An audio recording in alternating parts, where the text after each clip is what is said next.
Shalom saudaraku yang dikasihi oleh Tuhan kita Yesus Kristus. Kembali jumpa dengan saya Bram Manaha. Dan kali ini kita akan membahas sebuah topik, yakni Yahya Waloni melakukan pembunuhan berencana. Oleh karena itu saudara, sebelum kita membahas lebih jauh seperti biasanya, marilah kita melihat cuplikan video berikut ini. Orang yang fitnah ini orang sudah kehabisan apa ini akal nih. Bagaimana ini masih berotot ini? Coba yang fitnah itu terus terang aja saya berkelahi. Begitu. Saya yang fitnah kamu ya. Bagaimana ini motor masih ada ini? Mau berkelahi pun masih siap. Bagaimana mau panco pun bisa ini.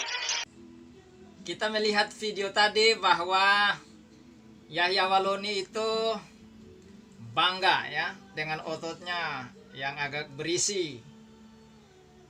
Ya, dia mengajak berkelahi, ya kan?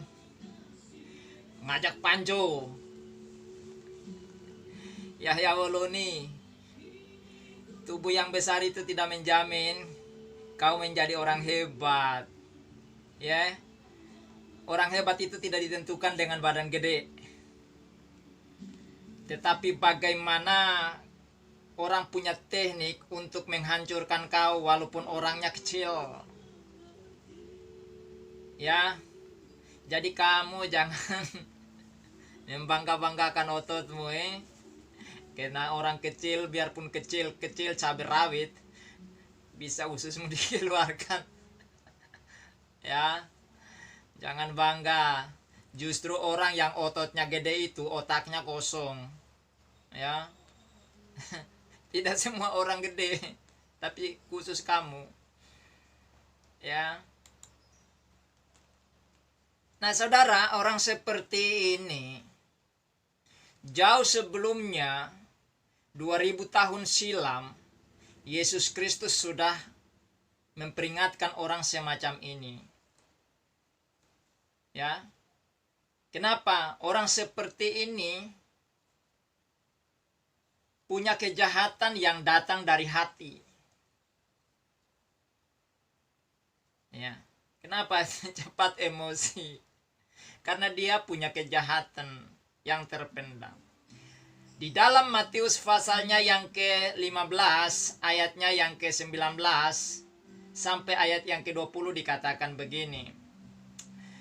Karena dari hati timbul segala pikiran jahat, pembunuhan, perzinahan, percabulan, pencurian, sumpah palsu dan hujat.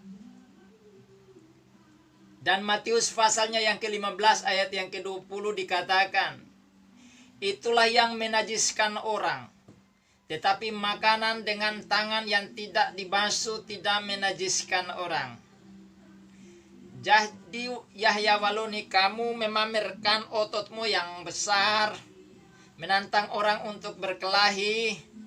Ya, kamu merasa lebih hebat karena otakmu penuh dengan kejahatan.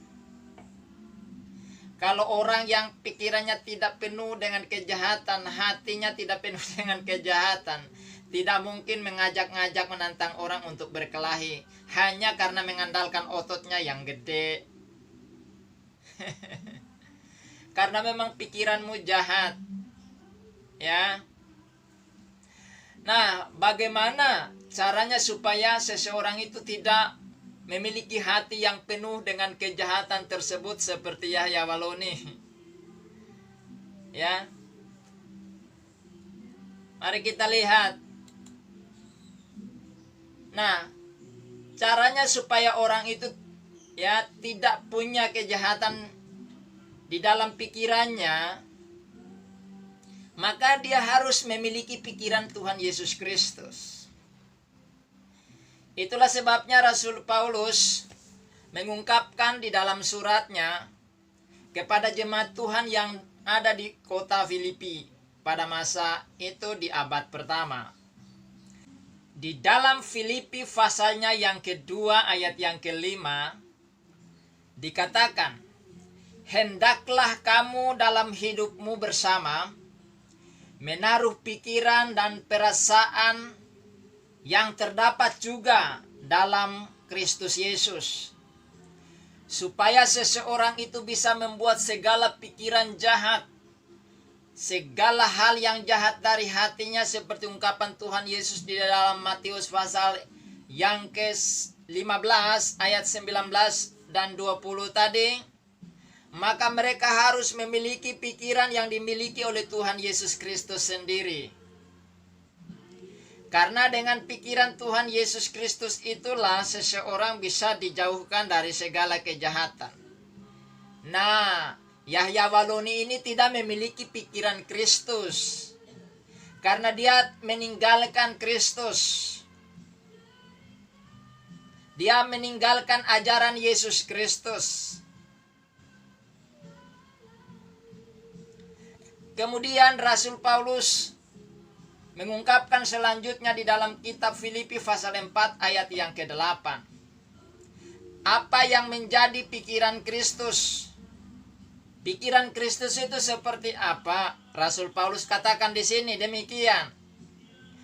Jadi akhirnya, saudara-saudara, semua yang benar, semua yang mulia, semua yang adil, semua yang suci, semua yang manis, semua yang sedap didengar, semua yang disebut kebajikan dan patut dipuji, pikirkanlah semuanya itu. Jadi Rasul Paulus mengungkapkan pikiran-pikiran Yesus Kristus. Semua yang baik dan suci itu harus ada di dalam pikiran, menjadi pemikiran kita, menguasai hati kita. Seringkali kan Rasul Paulus dituduh oleh kaum muslim, khususnya para ulama-ulama, para ustadz dan para apologet.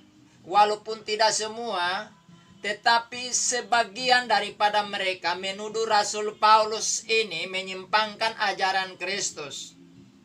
Tetapi disinilah dia ungkapkan pikiran Kristus.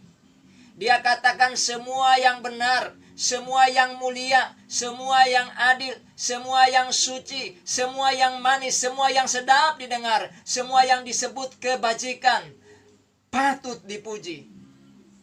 Pikirkanlah semuanya itu. Jadi Rasul Paulus katakan pikiran Kristus adalah pikiran-pikiran yang sempurna, pikiran yang positif, yang membangun jiwa seseorang sehingga terhindar dari pikiran jahat dan hati yang jahat. Yahya Waloni tidak pernah memikirkan semua yang benar. Jangankan semua, sedikit pun tidak. Semua yang mulia, dia tidak pernah mikirkan itu. Semua yang adil, semua yang suci, semua yang manis, semua yang sedap didengar. Tapi apa yang dilakukan oleh Yahya Waloni? Yang keluar dari mulutnya adalah semua yang salah, semua yang pahit, membuat orang sakit hati, semua yang gak enak didengar di telinga, apalagi kebajikan. Itu tidak pernah dia pikirkan. Yang dia pikirkan adalah hal-hal yang najis, kotor, dan jahat. Maka dia menantang orang, ya kan, untuk berkelahi.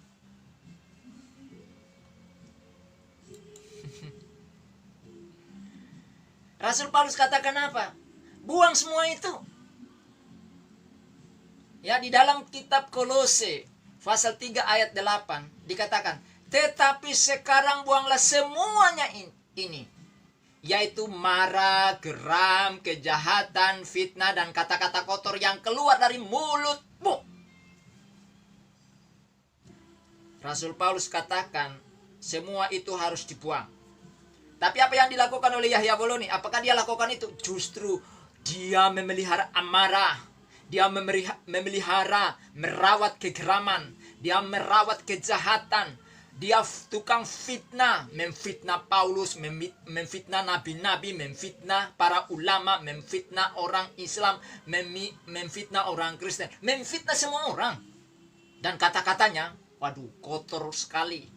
Lebih kotor dari kotoran manusia yang dibuang ke jambang, yang bau busuk. Mulutnya itu busuk sekali, lebih busuk dari bangkai. Orang muntah dengarnya. Orang lihat mukanya aja langsung muntah, muntah-muntah. Yang tadi orangnya bergembira lihat mukanya saja, langsung mual dan muntah. Rasul Paulus katakan buang itu. Malah dikonsumsi tiap saat, tiap hari. Coba lihat di video-videonya itu. Mana ada kata-kata yang bagus? Nggak pernah ada. Aduh, buang bro. Selanjutnya mari kita lihat lagi cuplikan video berikut ini. Cuma kan kalau bunuh diri nggak boleh. Mati kalau kalian bunuh bagus. Tapi ingat baik-baik sebelum kalian bunuh, saya juga bisa membunuh. Gitu ya, jadi hati-hati. Kalau sudah turun perang begini berarti segala peralatan tempur sudah siap. Kita lihat tadi ya. Dia bilang apa? Sebelum Anda membunuh saya juga bisa membunuh terlebih dahulu. Dia sudah merencanakan kejahatan pembunuhan. Biasanya dalam bidang hukum ini, pembunuhan berencana itu sangat berat. Di atas 15 tahun penjara.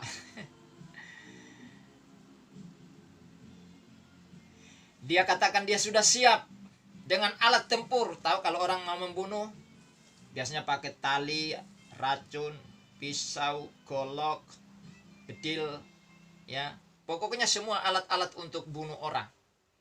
Dia katakan dia sudah siap. Jadi hati-hati dengan saudara. Kalau Yahya Woloni sudah marah, dia akan merencanakan pembunuhan. Ini namanya pembunuhan berdarah dingin. Apakah Yahya Woloni ini darahnya dingin tapi penuh racun? Kenapa dia begitu? Dia merencanakan segala pembunuhan. Dia ingin membunuh orang.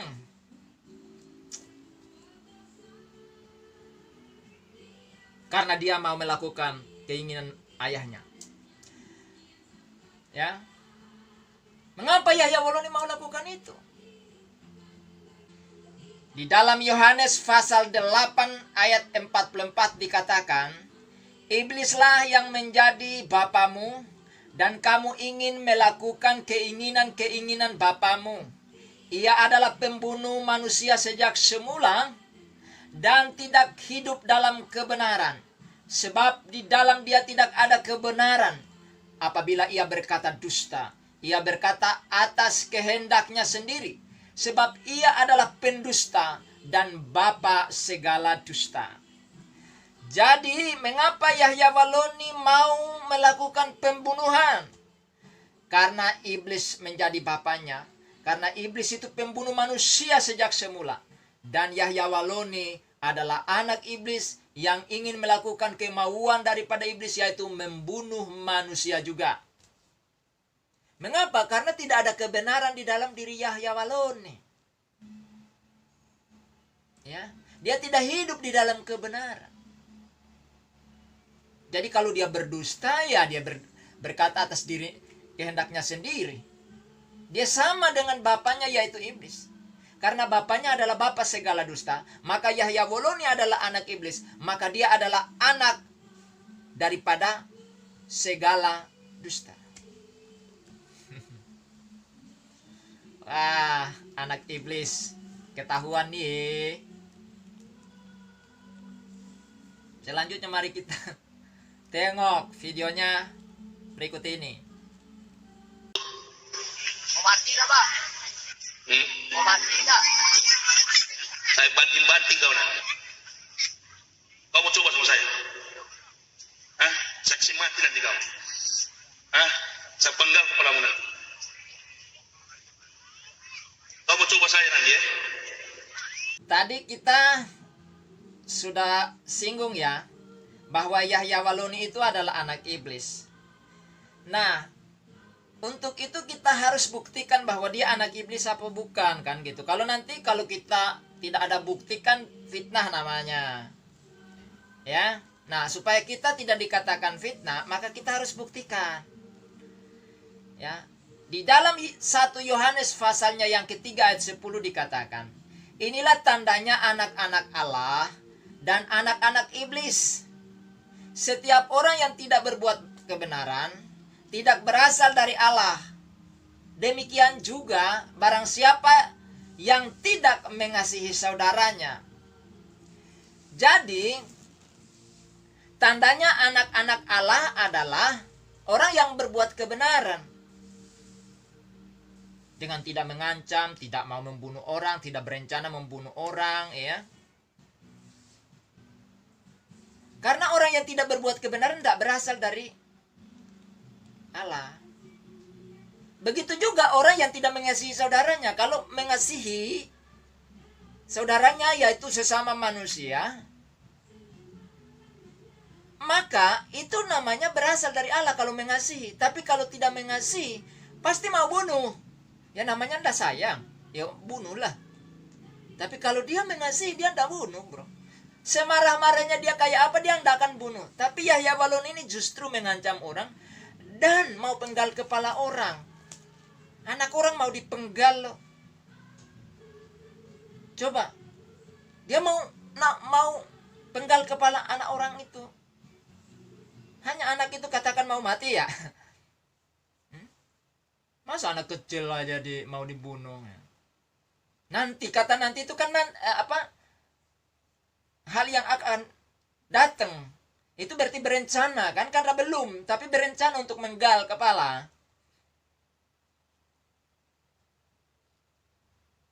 Dia bilang mau bunuh gitu ya. Nah, berarti itu tandanya dia tidak sayang.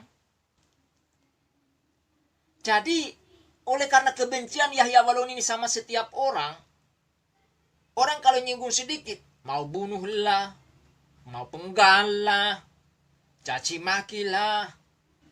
Nah, pokoknya hal-hal yang jahat keluar dari mulutnya, dari hatinya, karena memang dia adalah anak iblis. Jadi hari ini kita tahu ya, bahwa Yahya Waloni ini adalah seorang yang merencanakan pembunuhan. Atau dengan kata lain, Yahya Waloni telah menjadi seorang pembunuh berencana.